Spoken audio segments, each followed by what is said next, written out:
As overwhelming as the effect of COVID-19 has been on all our lives, scientists were not surprised. They have been predicting a pandemic for years. The fact is, despite huge scientific and medical advances, today the potential for diseases to spread is actually increasing, and therefore so too is the risk of outbreaks escalating into epidemics or pandemics. A massive increase in globalization and connectivity has meant that a virus can spread from one side of the world to another in mere hours. Here are 5 key reasons that pandemics are becoming more likely. 1. Global travel. In 2020, people in many countries around the world are almost as used to hopping on an international flight as they are catching a bus or a train to another city. Air travel makes it possible for someone to travel halfway across the globe in less time than it takes for many diseases to incubate, making it extremely difficult to prevent their spread. In 1990, 1 billion people traveled by air, a number that more than quadrupled to 4.2 billion by 2018. Without this extraordinary global mobility, the new coronavirus may have stayed in China and neighboring countries, or at least not spread so quickly. Instead, the millions of flights that take off each month helped fuel the spread of the coronavirus to most of the world within a few months. 2. Urbanization. The world is transitioning to being more urban. In 1950, roughly 2/3 of the world lived in rural settings, and the rest in urban dwellings. By 2050, the UN predicts this will have reversed, with 66% of people living in urbanized settings, and most of this growth will happen in Asia and Africa. Many of the cities with growing numbers of people are already struggling with infrastructure, housing, sanitation, transport, and healthcare facilities. In many cases, this means an increasing number of people living in overcrowded and unhygienic environments in which infectious diseases can thrive, without adequate health systems that can deal with these threats. 3. Climate change. Climate change affects every aspect of human existence, from access to water and food to severe weather events and extremes of heat and cold.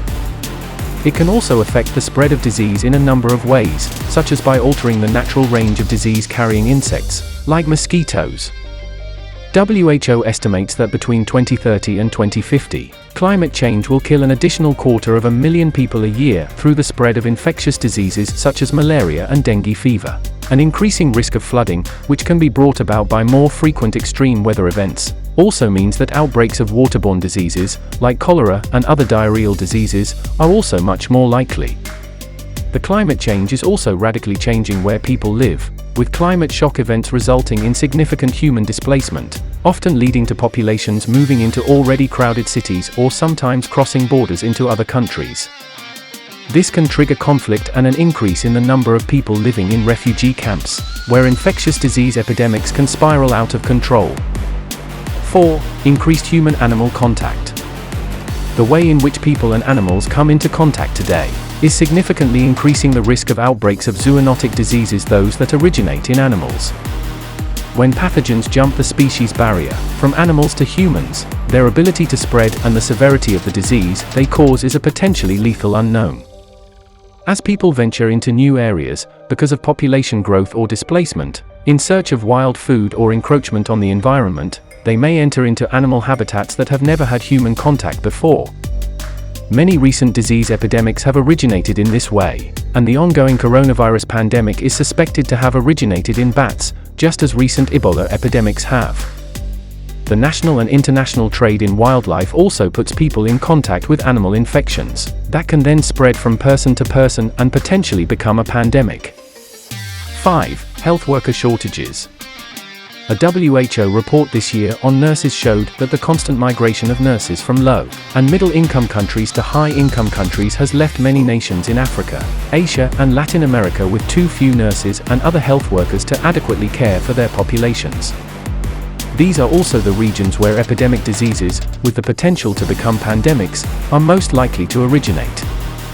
Without nurses and other key workers, health systems will be vulnerable to the increasing threat of disease outbreaks. If you like such videos, please give a like and subscribe. Let us know your thoughts in the comments below.